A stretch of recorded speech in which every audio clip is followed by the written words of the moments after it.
What's up everyone, Filmoments here. In this video, I will show you how to reset network settings on your iPhone. If you are new to this channel, please subscribe or click the follow button to be updated with our latest upload.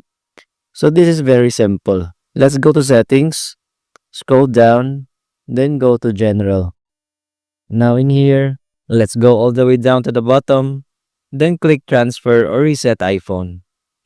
Then here, click reset. And it's going to give you all these different options under here. We have reset all settings and the option underneath is reset network settings. Then you have to enter your passcode. After that, if you've enabled screen time on your iPhone, you will have to enter your screen time passcode as well. And it will give you this message that this will delete all the network settings and returning them to factory defaults. So if you have some sort of internet connection or other issues concerning network settings, go ahead and reset your network settings. So that's it for this tutorial. If this video helps you out, please follow and subscribe. That would be a great help for us to continue making videos like this. Until next time, peace out.